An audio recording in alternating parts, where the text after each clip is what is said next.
Okay, great. Welcome everyone to this week's Stopping the Violence video. My name is Reverend Zegory Oliver. I'm the Vice President of UPF, which is the sponsor of this webinar, Stopping the Violence in America. If you don't know, but as many already know, it started off with dealing with gun violence.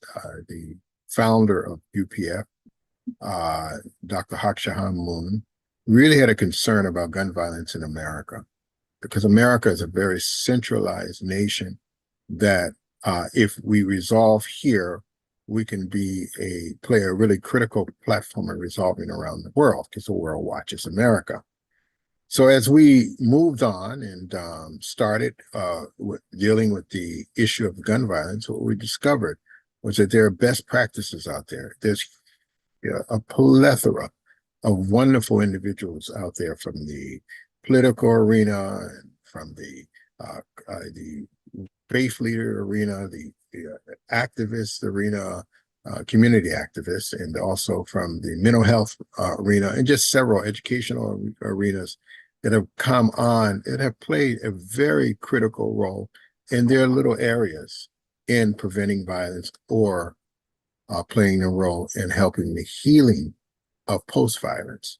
And so we're very moved by all the people that have come, but I think we have a very special presentation today in which we have not dealt with before. I think he might be the first one. And his name is Matt Osborne. And he's what they call a global ambassador, organization called Our Rescue, which is very powerful. Let me give you a little background of Matt. Matt, we're so happy to have you here. Matt has been fighting the crime of human trafficking in some form since 2006. He is currently served as the global ambassador of Our Rescue. Before joining this organization, Osborne served 12-year career with the Central Intelligence Agency, CIA, and U.S. Department of State, where he worked issues related to terrorism against homeland, illegal narcotics, organized crime, human trafficking. He has regularly provided secrets and analysis to the U.S. President George W. Bush and Barack Obama, senior cabinet officials, and the National Security Council. Osborne served overseas tour to Madrid, Spain, Caracas, Venezuela, and Mexico City, Mexico with Our Rescue. Matt has led a total of 27 undercover operations that resulted in the liberation of 211 human trafficking victims in the arrest of 72 suspected traffickers. His work, was featured in the 2023 blockbuster movie. Wow. Sound of Freedom. Matt holds a BA in the International Studies from Miami University in Oxford, Ohio, and a MA in the International Policy Studies from the Montgomery Institute of International Studies in California. And he has been married for 27 years. Congratulations. And has two adult daughters who give him the drive to fight child exploration and human trafficking. I understand I have a daughter as well. And us men, when we have daughters, we know what's out there, and we fight a little harder, don't we? Yes, sir. Absolutely, Reverend. I truly understand how you feel, and all the men out there who have daughters. We all feel how you feel, and you think of all the other kids and all the other girls when things are happening to them, and then even the boys. You feel that's happening to my child, and therefore I need to do something because all these kids are our children. So we're really grateful and really excited about listening to what you have to share with us. And without any further ado, Matt Osborne. Well, Reverend Oliver, thank you so much. I'm so grateful to the whole UPF team, to all of you in the audience, whether you're watching live now or maybe later on Facebook or through other areas of the magic of streaming. This is a tough topic. I understand that, as Reverend Oliver just said, but there is light, there is hope, there is faith. We know that God is not neutral in this topic and that He is aware of all of His children. And I'm just grateful to be able to discuss this today. The bio maybe sounds cool. If my wife and daughters were here right now, they'd tell you I'm not very cool at all, but I was very blessed. And you heard it was George W. Bush, it was Barack Obama, it was a Republican, it was a Democrat. For me, it wasn't about politics, it was about U.S. national security. And during my CIA and U.S. Department of State career, I worked on issues of terrorism against the homeland, organized crime, drug trafficking, and this thing I had never heard of back in the year 2006, over 18 years ago, this thing called human trafficking. I admit I thought it was like the movie Pretty Woman. If any of you in the audience listening remember that movie, the Julia Roberts character. They made her character look like she was an entrepreneur, a businesswoman, working the streets of LA as a prostitute, quote unquote, deciding who she would have to sleep with, how much she would charge them, that she could get 100% of the money and keep it. That doesn't happen in almost every single one of the situations that exist today of forced sexual exploitation, of human trafficking. So what we say oftentimes at Our Rescue is we want to remind people this is trafficking. It's not prostitution.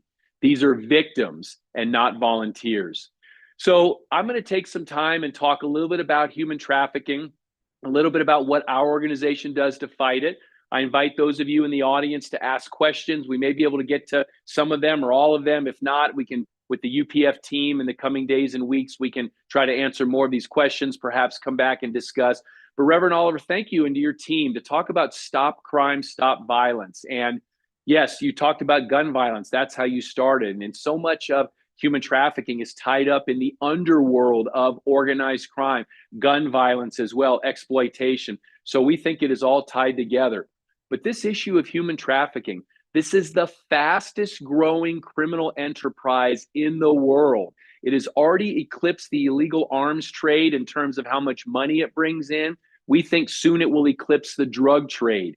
For those of you who saw the movie Sound of Freedom last summer, you heard in the bio, the Jim Caviezel character. Remember what he said? How many times can you sell a bag of cocaine? One time. How many times can you sell a human being? Over and over again, profiting off of them. For the trafficker, and if any of you are businessmen and businesswomen out there, if I would tell you the business model without letting you know that this is human trafficking, you'd sign up right away. Give me a business where I have low risk and high reward. Give me the business where I have a ready supply of laborers and I don't have to pay them anything and I get all the money and you make money off them over and over again, right? You think, yes, this is a great business model. Oh, by the way, it's human trafficking. Well, no, I don't want that. But that's why these traffickers who get into this, because again, it is very lucrative and that's why it's the fastest growing criminal enterprise in the world. Just over 10 years ago, Our Rescue, formerly we were called Operation Underground Railroad. Now it's Our Rescue. We're combining with law enforcement partners, nonprofits, faith-based communities, survivor care organizations, churches, and schools in the U.S. and around the world to get this word out about human trafficking, and we empower law enforcement. I know in an audience like this, some may be hearing about this for the first time ever. Others, as I see in the chat, saw the movie Sound of Freedom. Unfortunately, maybe some of you in the audience have actually been affected by this tragedy. So what I thought is first I would play a video, and I'm grateful to Nadia and the whole team. This is called It's Happening Everywhere. This will give you, and we'll see how the audio and video works. If it's clear, I'll play a few more during my time. If not, then I'll just talk. But there's no dialogue here, but you'll hear and you'll see some stats. Pay attention to how lucrative this is, where this is happening, the role the United States plays in this, these files that are being exchanged of what we used to call child pornography. We now call it child sex abuse material or child sexual exploitation material. So Nadia, do you want to try, if you want to share your screen here and see if we can play this video? It's called It's Happening Everywhere.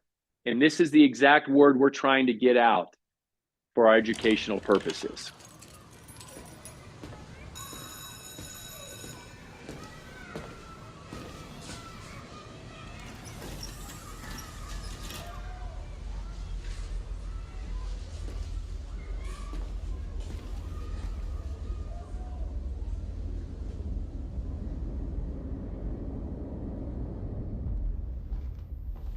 Look at her. It's gonna take me a Not half my hour problem. to get I that told smile. you to get her happy. I'm not doing this anymore. I did my job.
So that is obviously a powerful video, sometimes hard to watch. But if you saw some of the numbers there, a $150 billion industry, that's billion with a B. I don't know about you, but I have trouble getting my mind wrapped around the quantity, $150 billion. If any of you in the audience are familiar with that kind of money, please talk to me. My nonprofit wants to hear from you. I'm sorry, if you don't laugh about this, you'll cry, right? But $150 billion, I saw a stat once that said with that amount of money, you could buy every team in the National Basketball Association, every team in the National Hockey League, every Starbucks franchise around the world, and still have enough money to send every boy and girl in the United States of America to 4 years of a state college. Is that not incredible? Now, that's human trafficking worldwide, and that's forced labor, commercial sexual exploitation, child sacrifice, organ harvesting, topics we're not going to talk about today. We're focusing on commercial sexual exploitation, but that's why it's so lucrative. Then, if you notice, the National Center for Missing and Exploited Children, NCMEC in Washington, D.C., in 2021 received almost 85 million of those images, child sexual abuse images, and complaints of child sex abuse material being exchanged. Imagine what that number is like today. The COVID-19 lockdowns for a year or 18 months really exacerbated the problem of internet pornography use and abuse. There were a lot of men mostly, but also women. Our studies show that 75, 80% of pornography addicts are men, but now 20, 25% are women. So these individuals who for a year or 18 months just had their laptops, their phones at home during the lockdown, a lot of them either increased their porn use or started their pornography use. And the way the human brain works, after a while, it's not enough to just consume pornography, to read it, to watch it, to look at it.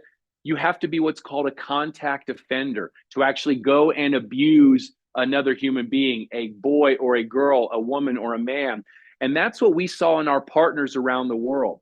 When we started, we were working in just a few countries. At one point, we were working in up to 40 countries. Now it's about 25 or 26 countries overseas where we do whatever the law enforcement in that country wants and whatever is allowed by their law to help them gather intelligence, to help them work cases, to help them with their cyber forensics, to look through cell phones and laptops to try to help with the case.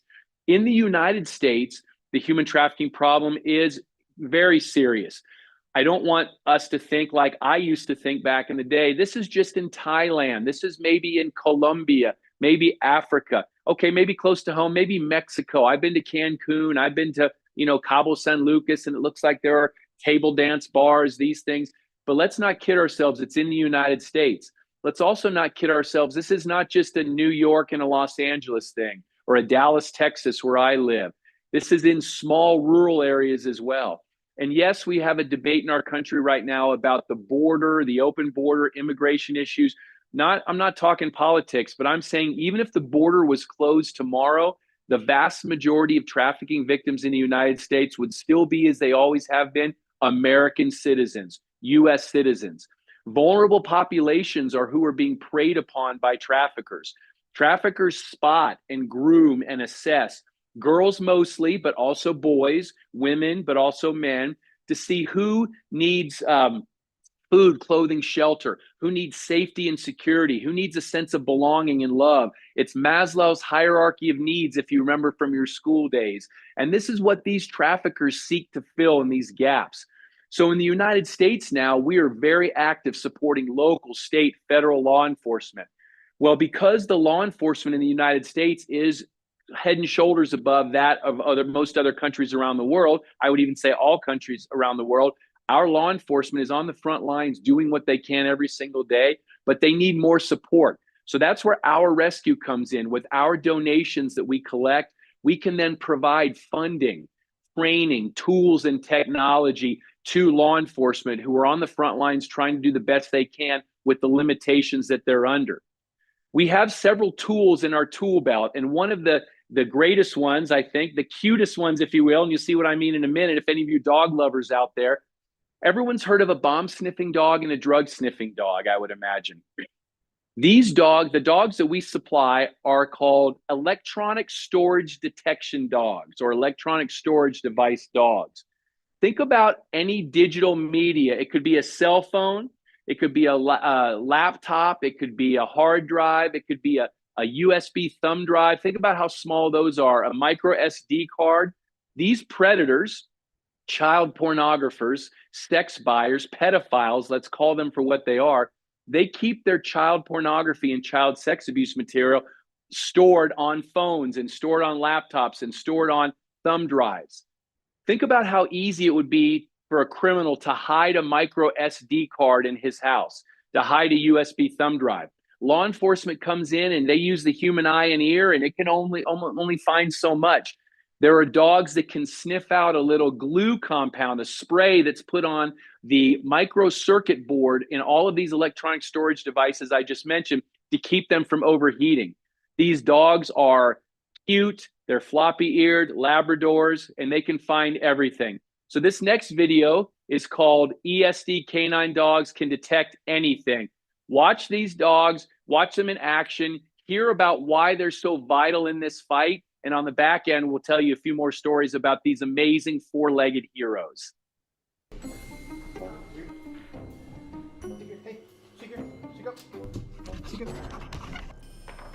Yep, show me. Zeke, show me. Good boy, hold. Training here has been really fun, but also challenging. This is my partner, Dottie. She is very smart. She's very good at her job. I'm basically just trying to get on her level. They know their job, they know exactly what they're doing, and it's basically us being here is learning how to read them. Show me. She's right. Yes, it's a bottle. I'm amazed every day, all through the training, like different stuff that she can get to or see that, like I can't see with my naked eye, like I can't see it. And then after the fact, I would see, oh my gosh, she found it.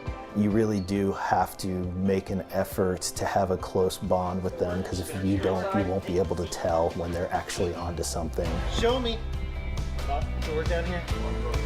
I have to pick up on her behavior, on what exactly she's trying to tell me. Like now, she's like, I'm a dog, Mom.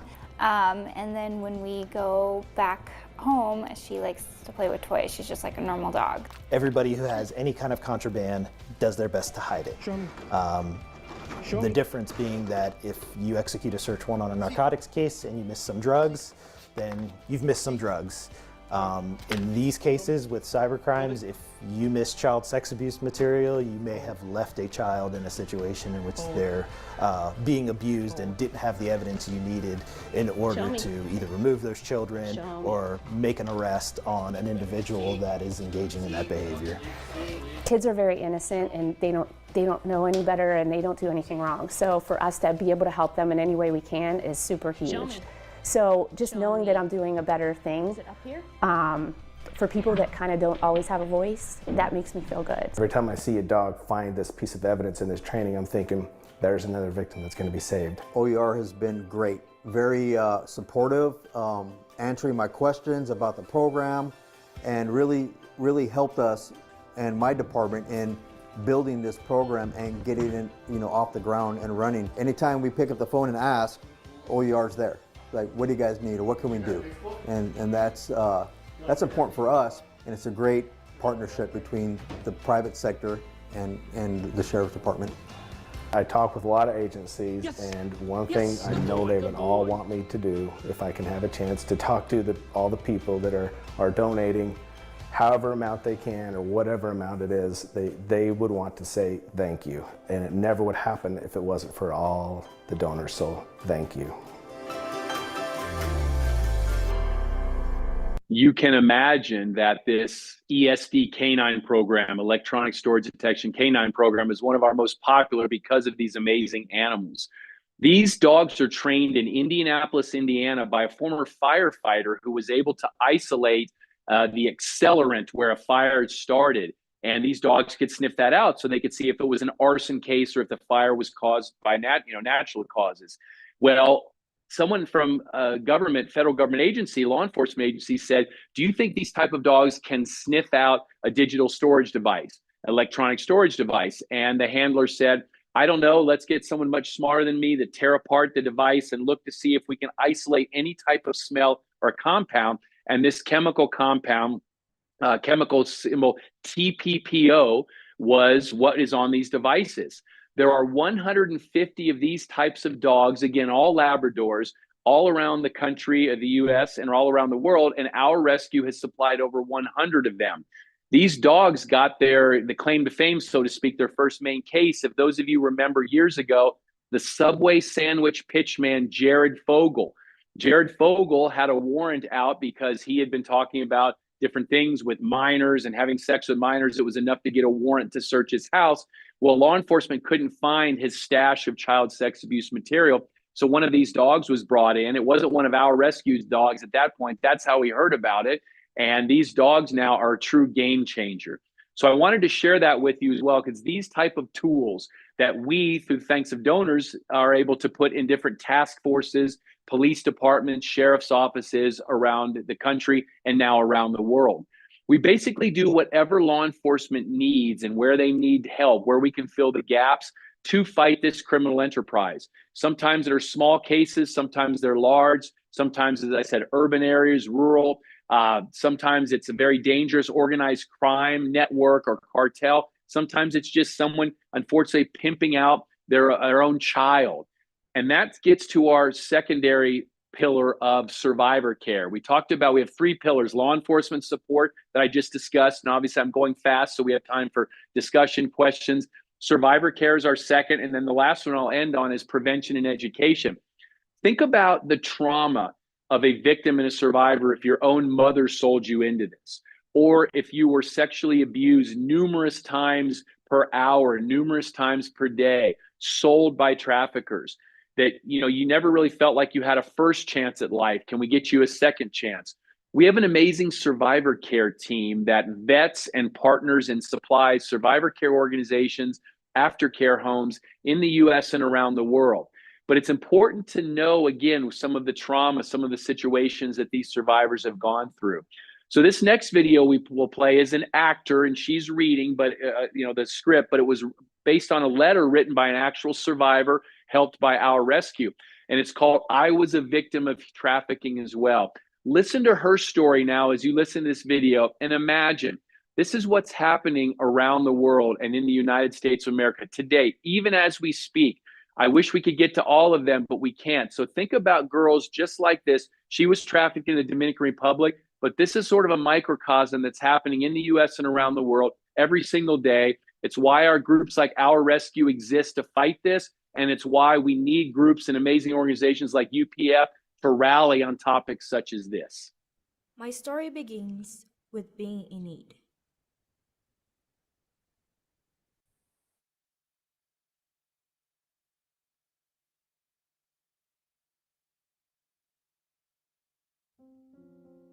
I decided to travel to the Dominican Republic because many girls from my neighborhood had been there, and you could see they came back with good money.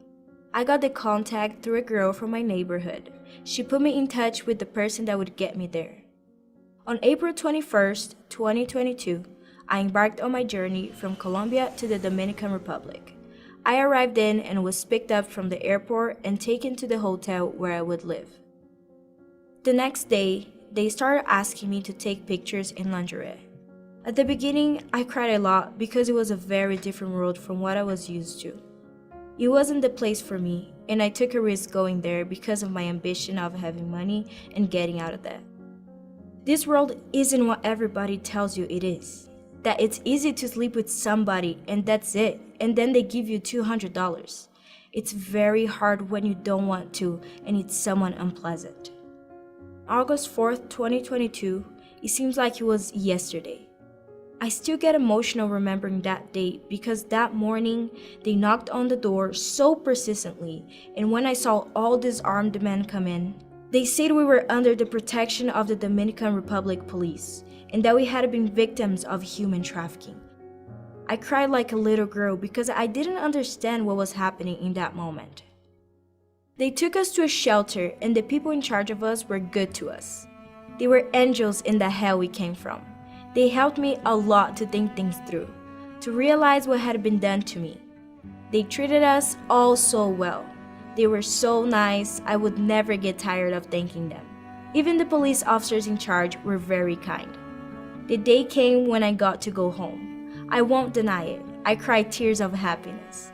They let me call my mom. I told my mom, "Mommy, I'm almost there." And I was. Then my life changed with the help of this NGO that has given me a hand from day one until today, helping me take courses to start my own business. They are currently helping me with my studies in cosmetology and aesthetics, which has been a dream of mine. I never thought I could study it. They are helping me fulfill a dream and change my lifestyle. I am a victim of human trafficking, who's telling her story so that many young women can see the consequences of this, that this isn't the dream they made it sound to be, and so they can think very carefully about the fact that there is a mom or a dad or a brother waiting for us at home, and to think about ourselves and our well-being. Today, I am someone who was lucky to be able to tell her story alive, but many were silenced and weren't given the chance to start their lives over. I thank this NGO for being a guardian angel by my side and supporting me so much. I can't thank them enough, and I'll be forever grateful. I love those videos that are put out by our education team, our survivor care team. And again, this was a real case, even though it was read by an actor. It's a real case in the Dominican Republic. They're one of our great partners. We started early on in 2014 as an organization helping in Haiti, helping in the Dominican Republic. In October of 2014 is when we helped Colombian authorities, and those were the cases that then became, the backbone of the Sound of Freedom. And I worked some of those cases. If any of you have seen the movie or have a chance to see it, it's on Amazon Prime. We don't get any proceeds from the movie, so I'm not pitching a product, but it's a well-done movie. I think it's appropriate for any kids ages maybe 11 or 12 and up. It's a tough subject, but it's tastefully done. I saw that EJ in the chat had said that he'd seen the movie. It touched him in his heart in a painful way. It is painful, but I think it's hopefully uplifting. Wayne, I appreciate your question. Will there be a sequel to Sound of Freedom? As of this time, I have not heard of one. However, keep a watch out for the coming months. I want to say maybe February. Our Rescue is coming out with a documentary that will sort of be a sequel to Sound of Freedom, but it's called It's Happening Right Here. Right here is the United States of America. We're going to look at what trafficking looks like online through apps. We're going to focus on the dogs that you just learned about a minute ago. We're going to talk about why human trafficking exists in the United States and why we need to fight it. We're willing to do whatever we have to. We're willing to go wherever we need to go to help law enforcement and to help survivors. Our last pillar that I'll talk is I think one of the most important. It's prevention and education. And it's exactly what UPF, I think, exists for, whether it's gun violence, whether it's topics like this. How do we stop crime and violence? Well, we mentioned in our organization, and we have actually in our organization, we have a motto: the eyes don't see what the mind doesn't know. So if your mind doesn't know what human trafficking looks like, it could be right in front of you on an airplane, at a hotel, on a street corner, in a restaurant, in a coffee shop, online. But unless you know, your mind knows what it is, your eyes will never see it. So we're trying to get powerful curriculum out to schools and to churches, young men's service leagues. So I would just ask any of you in the audience to think, do you have ties to those organizations? Our training is all free of charge. It doesn't cost anyone anything. But we want to get the word out. We want to educate young men and young women, boys and girls, adults, on what this looks like.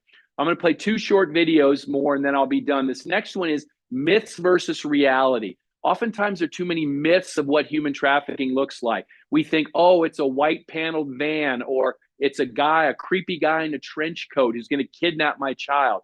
Well, that happens sometimes, but the vast majority of trafficking is much more insidious, much more evil, much more in grooming. And so as you see myths versus reality, or myth versus truth of human trafficking, this is a video we put out to try and educate, and it's on YouTube. And after you watch it, we'd love for you to share this far and wide with people in your professional, social, and familial circles who might be laboring under the misconception that I did back in the days you heard about, this is Pretty Woman, or this is the movie Taken. No, it's much more involved and complicated than that, as you'll see with this video right now.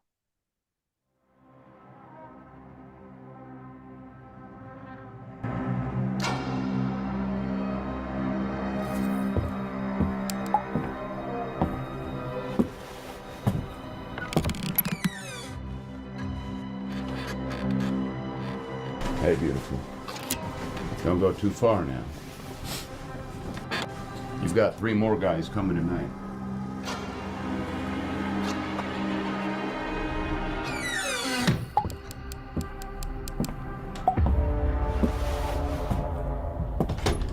Hey, beautiful. Don't go too far now. You've got 3 more guys coming tonight.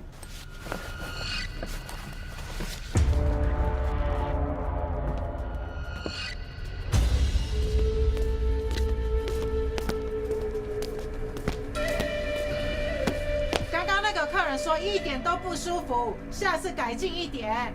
吃就会吃，不要再吃了。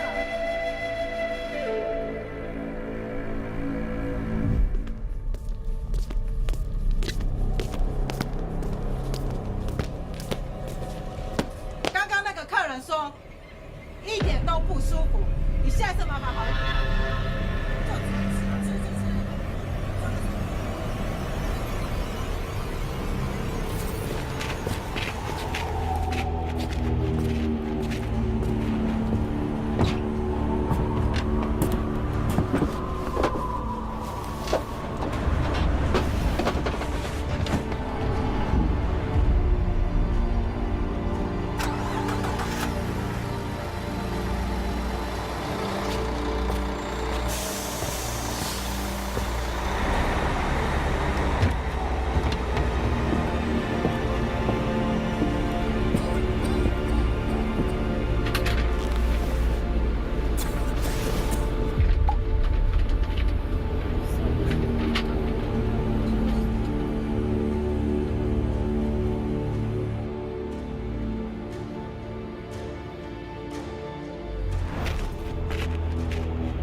Hey, sweetie, why don't you put your books down and come in here? I got some friends who want to meet you.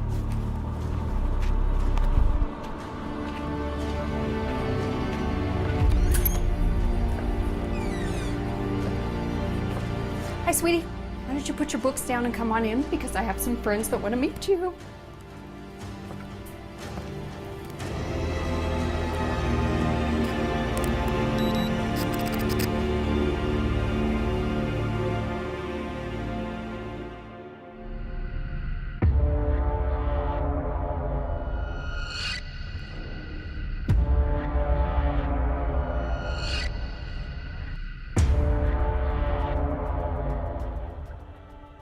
That last case always gets me, of the webcam and of the mother forcing her daughter to go on camera. That happens. This is pay-per-view child rape, child porn. And I know it's very difficult to think about. But again, as I mentioned, there's light, there's hope. There are organizations who are out trying to get the word out.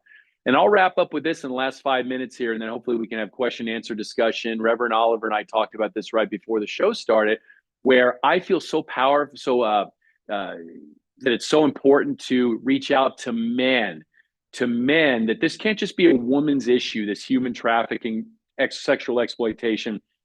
Men are causing the demand. Men are driving this. And it's men from all walks of life, all races, all socioeconomic levels. And this needs to stop. So to the good men in this audience, we need to rally ourselves. And that's why I love when I research UPF, I know we've got some great men here. For the women, I hope you have great men in your lives that you will demand that they continue to rise to the bar, or they start rising to the bar that you have set in your lives. I think about my wife, my daughters, my mother, my grandmother, all the women who are great role models to me. But all of the topics I worked at the CIA, U.S. Department of State, Our Rescue, were caused by men, right? For the most part, there are women traffickers. So that's why I love opportunities like this to talk to good men. This last video I'm going to show is called Hidden Among Us. We wish that all the traffickers, all the predators, the sex buyers would walk around with horns and a tail, right? Oh, there's the devil, there's the evil, there's the trafficker. It doesn't happen that way. They're hidden among us. This video shows, and again, it's a dramatization, but when you see the different professions, the different types of men, and you'll see it's not just men. There's a woman in there. There's a married couple exploiting a girl to try to spice up their marital sex life. There's a lot that goes into this, but as you'll see, mostly men, and there'd be no way to tell whether they're predators or not. We'll play this last video, and then I'll wrap up with a few minutes, and then hopefully we can have some discussion and more questions and answers.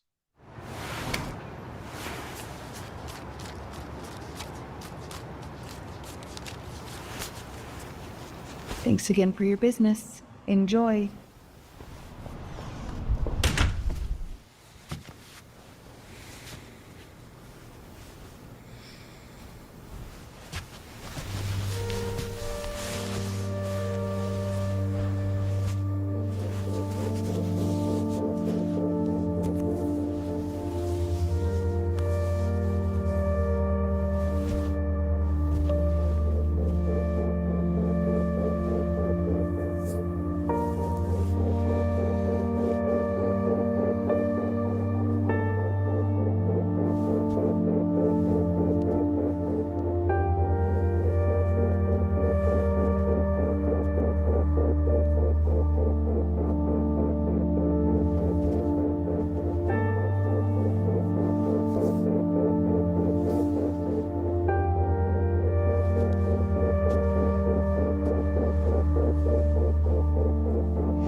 Aaliyah, let's go home. You have a lot more work to do tomorrow. Mom, please don't make me do this again. Let's go.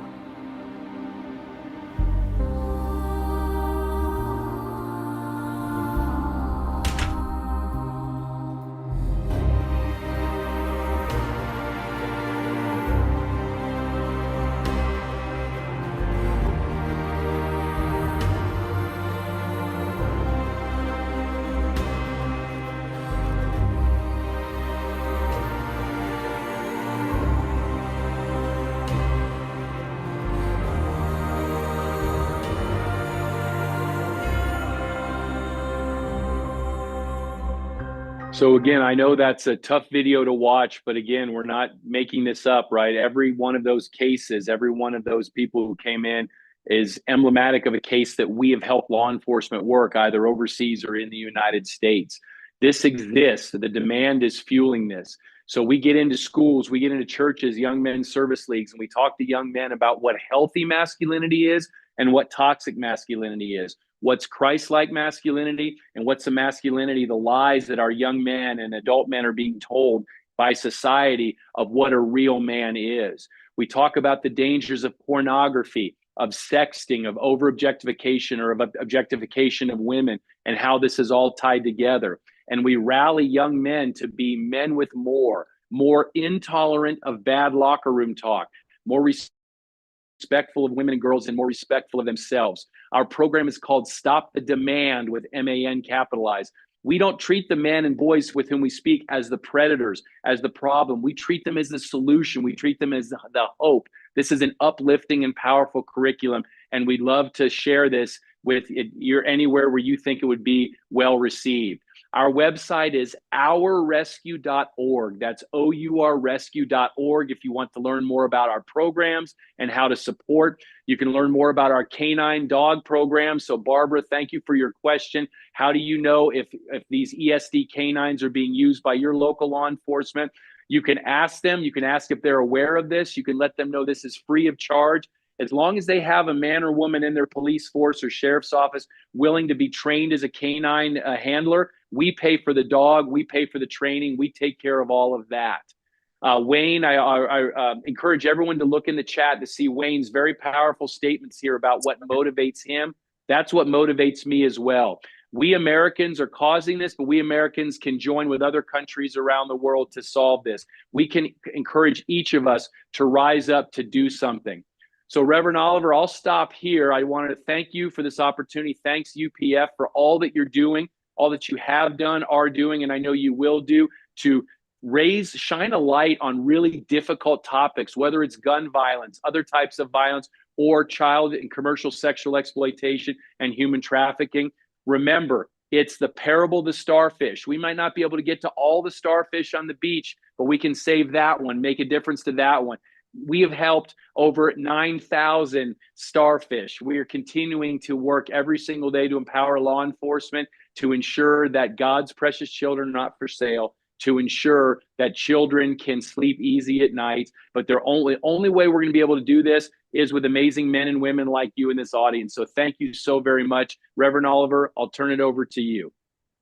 Thank you so much. That was an incredible education, number one. And to the audience, prior to we starting the Stop the Violence in this webinar, he just showed like 2 seconds of the first video of the little boy sitting there. And just those 2 seconds, I just saw the atmosphere of the little boy, and my heart was broken from then. You don't need words. Already it's broken. You can see the insidious nature of those predators, and kids can sense something's not right. You know, something's wrong, but they're helpless. And so we want to thank you for putting them in a position of not being helpless, but also engaging. I like how you've changed the name to Our, and this is what we're about as well. Yes. Why we are calling our next conference the best practices, bringing together a national task force of best practice, because there are best practices out there like yourself who have had sustainable difference, whether it's small, but it's sustainable and you can measure it. But we're like silos on their own. How do we come together as a collective group of the best practices and make a national impact? So I want to thank you so much for sharing all of those videos. I know that a lot of people, we're all affected by it. And for such a long time, we hear human trafficking, but we don't really focus on what it really means and how that there is $150 billion. It is a $150 billion industry. That just breaks your heart.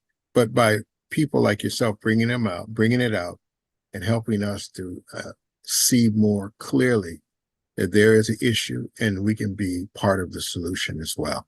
So thank you so much for that. I want to just open up for, anyone who wants to make some comments as we're coming to the close very soon, but any comments? Hey, John, thank you. Welcome, John. Thank you very much for your presentation. I want to ask you, for me, there's an elephant in the room, and that elephant in the room is a lot of the people that are behind this are very rich and powerful, and I would even say embedded in not just our society, but embedded even in places like government. I noticed in the video you showed a priest walking up to the little girl on the bed. You didn't show, and I'm going to say it out loud, you didn't show police officers or any kind of government officials. So my point is, you remember in the 1930s and 30s too, there was a group that was led by Elliot Ness and called the Untouchables. They were specifically given the authority and the power to go against Al Capone. My question to you, Matt, being a person who's been in the CIA and has been in government agencies, is there a hope or a possibility that this can be dealt with not only on a local issue, obviously locally, but can there be more done by government agencies, or is this problem so embedded that there are people up there that refuse to acknowledge it or are protecting themselves? And even I remember the Sound of Freedom, and realizing that what happened when that movie came out, the kind of backlash it got. So can you just address that issue, kind of the elephant in the room about people on a higher level? Yeah, great question, John. Thank you. So to the video, you're absolutely right. That was one thing I would have liked to have seen a law enforcement officer, because that happens, unfortunately. The first person who came in with the business suit on and the Bluetooth, that was sort of representing high, powerful business, all that. But you're right. We probably should have specified, because you look at the Jeffrey Epstein case. Now, again, alleged still, I don't want to get in trouble, right? I'm not saying that's true, but alleged, both political parties had high people up there. Prince Andrew, Bill Gates, look at all the names. Again, they may have, they'll have their day in court, maybe, maybe not. Look at Sean P. Diddy Combs. Look at all of these cases that if even 10% of what's out there is true, it's horrible. If even only 20% of the people who are being named are involved, it gets to John's point. This is in the highest levels here. This is embedded. We as an organization try to empower law enforcement, try to go and dig deep in there. But I will be honest, and for this audience, it's very difficult. You talk about Hollywood, you talk about some of the others places where this exists. Again, I haven't seen it firsthand. I've been undercover in many countries around the world, helping law enforcement here in the United States. John, I'm an optimist by nature, but on this, I have to say I'm pretty pessimistic.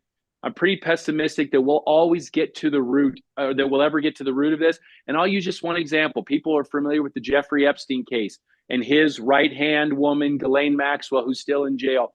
Why have we not seen that little black book? Why have we not seen the Epstein names? To me, that says that there are some sort of powerful out there that doesn't want those names out, so everyone can read into it as you would. But thank you for bringing that up. And I will pledge to you this, and I'm not necessarily going to say we're going to have success tomorrow or next month, maybe not next year or two. We will not stop fighting until we can shine a light, until we can make, again, this is going to be a little cliche, make these rats really flee the ship. That is our promise here at Our Rescue, that we're not going to stop until we can end this. May not necessarily be in our lifetimes, but I hope everyone agrees here. That doesn't mean that you don't try to do everything you can. Thank you. Wayne, thank you very much for that. Wayne? Welcome, Wayne. Thank you. This is a problem I see, Matt, is not suddenly coming on the scene. It's been 50, 60 years, probably a lot more in the making. And in my little comment, I said, I'm also guilty of inaction. I'm also guilty of participation. I bought into the Hugh Hefner culture, the whole Playboy thing. And even reading President Carter writing articles for the Playboy magazine, making it as an intellectual magazine, but that was never the case. But not standing up and not questioning it is where my guilt is. And you know, you mentioned very briefly the locker room talk among guys. That has been since my earliest years. When guys get together, it always gets to sex in vulgar terms. And I participated with it. I was not comfortable with it, but I went along with it. I didn't have the backbone to stand up and say, this is wrong. This does not need to be that way. So there's many ways that we can stand up and put an end to misuse of love, the misuse of sexuality. And thank you for being here, and thank you for being active in it. Well, thank you, Wayne. And I'll take it a step further. And again, no one in the audience raise your hand unless you want to. Don't chime in unless you want to. I'll share my story. But what Wayne's saying, I'm going to take it a step farther. I bought into a lot of that as well. I'm 52 years old. I still have a gut punch to me to think about 30 years ago. I went to a couple bachelor parties. I went to some strip clubs. If I would have known back then the ecosystem of sex trafficking and commercial sexual exploitation that exists in those places, I never would have gone. So when I go speak to young men's groups and others, I say, look, I'm not judging you if you've ever done it, because I did 30 years ago. I wish someone would have told me. I can't change the past, but I can affect the present and change the future. And I hope everyone in this audience now, man, woman alike, will realize the past is past. We're changing the present and the future. And so, Wayne, I'm so grateful you raised that point. Thank you. Thank you very much, Wayne. That was a great question, a great statement. Arcadio, welcome.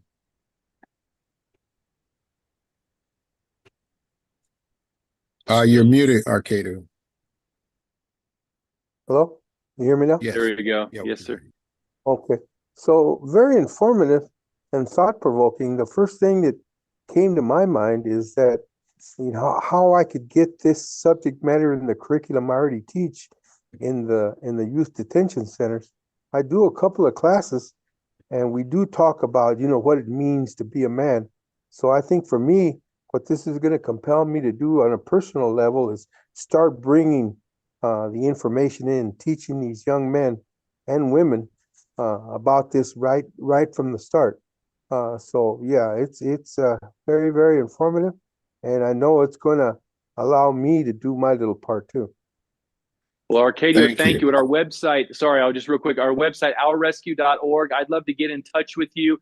Reverend Oliver, the PACEs have my contact information. We'd love to team up with you. We've gone into juvenile justice alternative education programs. We've talked. I'm very open. I say, hey, gentlemen, you know, black, white, Hispanic, everyone. I'm a 52-year-old Caucasian man. Maybe I had some of your same experiences. Maybe I didn't. But these are universal values. And I know you get in and talk to these guys. Really, and you're not going to reach everyone, but you know there are men who understand and can see that because of different things that happen to them, hurt people, right? So that's why they're involved. But we say, once you know, you can't unknow. Once you see, you can't unsee. And one thing I saw, Barbara, thank you for your comments and your question. It's the same thing. How do you know if signs of human trafficking in your community? On our website, ourrescue.org, we have free training resources, and one of them is Spot the Signs of Human Trafficking. So I wanted to make sure, Reverend Oliver, that I got that in and didn't miss that. Great, thank you. Also, we have, thank you, Arcadio. Also, we have Curtis. Curtis, welcome. Good to see you as well. Curtis Walker.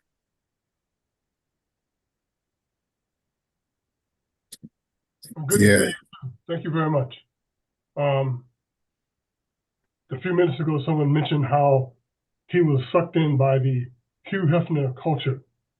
That was popularly portrayed as a place where rich white guys in their bathrobes and their bath shoes and their cigars and all their perfume and all the good things surrounding them were found. And in reality, that's not the case at all. Playboy magazine actually interviewed Dr. Martin Luther King Jr. And I read that Playboy magazine interview. I read it. You think that's all I read in Playboy magazine? I'm sorry to admit that was not all I did. Same here. Same here. I read the Playboy magazine interview, and then I did what every man missing guidance and not having enough strength in his own spine would do. So I know where this has gone and what it did to me and did to other men like me and other men of the black race like me. And it's just amazing that all the buttons and levers are pulled and pushed to keep certain ideas away and out of the discussion. And it's so great to see that this can be something we can move forward on and really dig into where the dirt lies, uncover these things, and move forward. I just want to thank you for the opportunity to see this going on. And the fact that I can put my support behind something like this is truly, truly phenomenal. Thank you very much. Thank you, Curtis. I'll say one thing if I may. So Curtis talks about the Playboy magazine. I certainly, I tell this story, and again, don't raise your hand, don't offer unless you want, but think if this could apply to you as well, mostly the men, but also women. I'm 52 years old. I can't remember what I had for the lunch the day before yesterday. True story. What's today? Wednesday? What I have for lunch Monday? But I can close my eyes right now and I can still see the images in the first Playboy magazine I saw when I was in 6th grade. I can still see those images. And that was on a glossy image sheet. We didn't have one of these around. So Curtis, when you say what it's done to men, you mentioned black men, I'll say all men, white men, what it's done to us, what it's doing to our kids. I have daughters, but I have to talk to my daughters when they're dating men. My oldest is getting very serious with a wonderful young man, to have a very honest talk with him about his pornography use. Now, you can't disqualify any man. I tell my daughters, whoever's watched pornography, because you'll be single the rest of your life, right? I don't mean to make the joke like that, but you need to ask them, when was the last time you watched pornography? What's your relationship with it? There are resources out there to get help. If you can turn away, look away, call on the powers of heaven to help you, get resources, there is a pathway out. But if you don't, if you continue to let that garbage get into you, it's going to affect the way you view women. It's going to affect the way you treat them. And it's going to affect the way that you feel that it's okay that you have a right to buy them and purchase them. So sorry to get off my soapbox, but I just really appreciate, Curtis, you sharing all of that, because I 100% agree. All right. Thank you very much. Thank you, Curtis. Really appreciate that. Barbara Mosley, we're coming to a close as well. Barbara Mosley. Yeah, can you hear me? Well, yeah, we can hear you. Okay, thank you. Matt Osborne, I want to thank you for this presentation. You have reiterated on many times the importance of education. And I don't mean the academics, because if you and the others had been educated about this, you would not have gone through the Playboy, et cetera, et cetera. My question is, at what age, how young should we be educating children? I have a character education program. I'm getting ready to start it again. I would like to incorporate whatever I can from this program. At what age should this be started?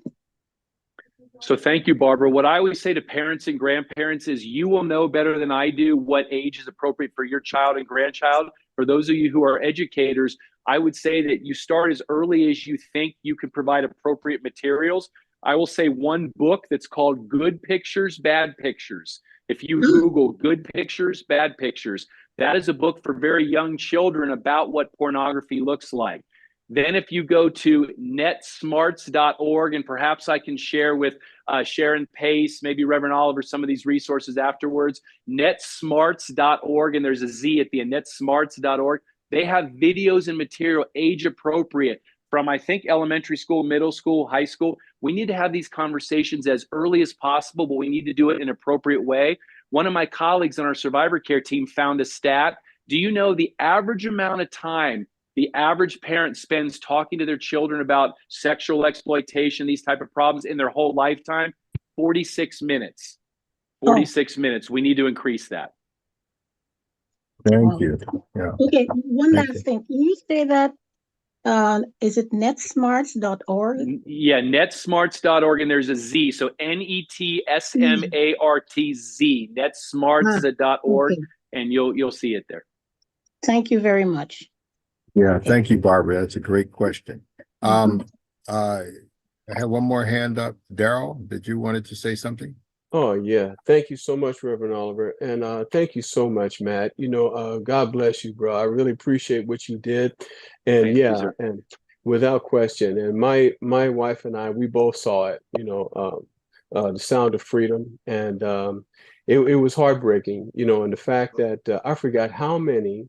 I think it's well over 300,000 missing children that's come across because of the illegal immigrants that's coming, and 300,000 children disappeared, right? And probably more than that. I believe that it's going to take the clergy to really take a proactive involvement along with your movement and organization to really address the underlying reasons and motivations behind it. And also, Matt, do you think it's a good idea that, for instance, if collectively that we can encourage legislation on the part of our government to outlaw access to those type of illicit materials on the internet because I mean, kids get access. From what I understand, I think the average access to this is from 8 to 11 years old. They've already seen That's it. right. That's right. And so I'm just figuring, do you think this is a good idea collectively as a body? Because we have more power that way, right? To influence a law banning access to that. So what do you think about that? Yes, so I would say those of you who have ties in local communities, start local. Those who can get to members of Congress and senators on a federal level. I will say there has been some good progress in recent years at a bipartisan level. If you look at the Take It Down Act recently, KOSA, Kids Online Sex Act, and others, there have been Republicans and Democrats in the U.S. coming together. We need much more, and we need to lobby. And I don't want to be, hey, big tech bad, big tech bad. I think big tech can be good. I think big tech can be bad. There's a lot of resistance, but we need to talk about those who are controlling the platforms, Meta and Facebook, has Facebook and Instagram and WhatsApp and Snapchat and all of this, and TikTok, right? ByteDance, that's a whole different thing. That's where the predators are going to get our kids. They're not going to a club in LA or New York, at 2 o'clock in the morning because there aren't kids there. Kids are online. They're going there. We need to be, as parents and grandparents, as Americans of all parties and all races and creeds, rising up to fight this. And as I mentioned earlier, to say, look, this is not harmless pornography. This is not harmless, Hugh Hefner type thing. This is exploitation. And I believe if I had only one thing I could fight the rest of my life, it is internet pornography. And this is, again, someone who, as I said, was casual with it back in the day. There's no halo on my head, but I see what it has led so many to become and so many to do. We need to back up and get to them in those early stages. So, Daryl, that's what I would say, to focus on legislation in that way. And I really appreciate you bringing that up. Thank you. Well, thank you, Daryl. Thank you very much, Reverend Franklin. Thank you again, Matt. It was enlightening, and some excellent questions were asked and statements made. In conclusion, I would just like to say I've heard three things that I thought of. I like Barbara Mosley's question, and it's true. I just thought of my daughter because we understand, men, we understand what's really out there. So since the age of 5, me and her mom always said, don't let anybody touch you down there. If somebody attempts, let us know. So we wanted to make her conscious of any kind of predators, maybe be the babysitter, maybe be anyone, that she's conscious that is a no-no, and we don't allow that. So I think as early as you can to start talking with kids. And also many times kids are abused and they're afraid to tell someone, so that's another issue. Secondly, when we talked about the locker room talk. So I was also counseled some young men, and I've always asked them one question. Dan, if it's so nice and you think it's the thing to do, why, if I bring up your sister or your mother, all of a sudden you get offended? Because your conscience knows that it's not right, right? Mm-hmm. And then lastly, I would like to just share, and you can say the last word, but apathy is worse or just as bad is the victimizers. Yeah. Sit and do nothing. But many times people don't understand what's going on. So we want to thank you for giving us some enlightenment of what's really going on. And also, I always believe, again, apathy is worse or just as bad as the victimizer. So we're aware. So then it's our fiduciary or our responsibility to try to help and to be part of the solution, as you have indicated from the beginning. Matt, you can have the last word. Well, thank you so much. Just two quick things along the lines of what Reverend Oliver just said. The philosopher Edmund Burke is credited with this quote. I know there's disputes whether he actually said it or not. The only thing necessary for evil to triumph is for good men to do nothing. So I'll change it. The only thing necessary for evil to triumph is for good women and men to do nothing. I know in UPF, these are women and men who are going to do something. So thank you for that. Secondly, tell your kids and grandkids, there's nothing they could do that would ever make you stop loving them. There's nothing they could do that would ever make you so mad that you'd shut them out. They may be embarrassed about something that happened. Again, so they let someone touch them or they put out images online that they shouldn't. Let them know they need to come to you, come to trusted adult law enforcement. These traffickers want this to be in the dark. They want these victims to be feeling so ashamed that they're not going to tell anyone. The minute you bring light to it, yes, it might be hard to rip that bandage off. Bring light to it, the traffickers and exploiters lose their power, and then that's when goodness can come in and healing can come in. So I'll zip it now. Please let me know if you'd ever like me to come back and chat. Thank you, Reverend Oliver. Thanks to the amazing UPF team. And I really hope this isn't the only time we get to interact. I'm really grateful to everyone in the audience. I did. I was going to ask Nadia. I don't know if she has it, but if you can let me host, I can show you our upcoming conference. I have the flyer. Do you want more than that? Just a flyer. Just Okay. to give people an indication. Yeah. Okay. 1 second.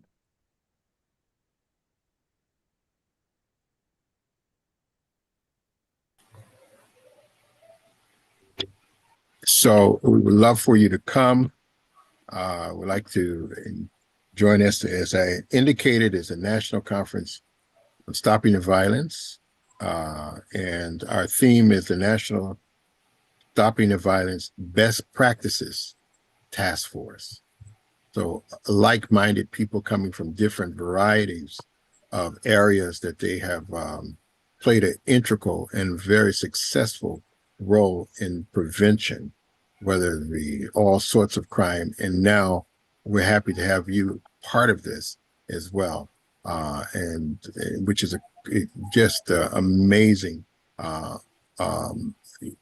things that you have shared with us already.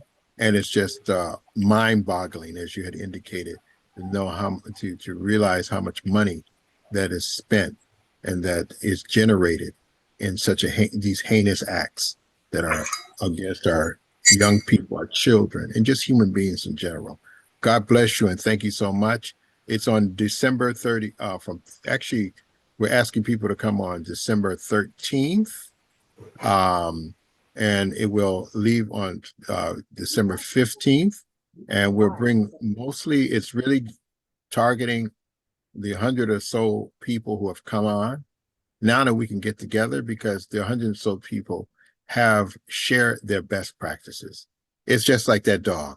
Bring one of those dogs as well if you come. It's amazing how they can sniff out those little computer chips. That is amazing. God is amazing, isn't he? He is. He is. He has an answer to everything. They think they can get it. So we look forward to all of you who have had your guests have come on, and you're also welcome to come. So I think Sharon will share with you. It's in Las Vegas. It's one of the facilities that we own, but it's an incredible facility. And I think we need to hear that because she said it's sexual abuse is transcendent of culture, race, nationality. That thing is insidious and it's ugly.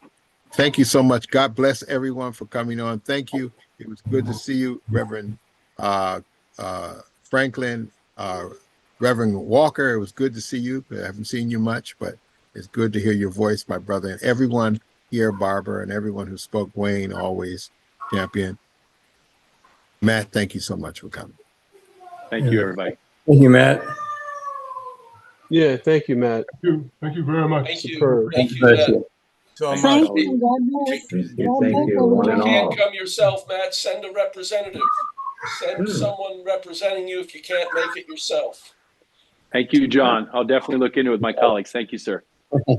Thank you, Reverend Oliver. Thank you, Reverend All right, Oliver. thank you. Thank you, Reverend Oliver. Thank Yeah. you. Thank Great you. job. See you Thank next you, time. Reverend Oliver. Okay, God bless. We'll see you next week and also see you at the conference. All God right. bless you all. You're going to have a Zoom? I don't know. Then I would disencourage you from coming face to face. Oh, okay. I'll Gotcha. leave. Gotcha. Well, that leaves Okay. me out. I still can't walk or sit for too long. So without Zoom, I can't participate. Well, you know, I know Barbara for 40 years. I knew she was coming with something. Thank you so much, my elder sister, for pulling Thank my you. leg here, you know, pulling the string. Okay, God bless everyone. Take care. Bye. You also. God bless. Bye-bye. Yeah. Keep up.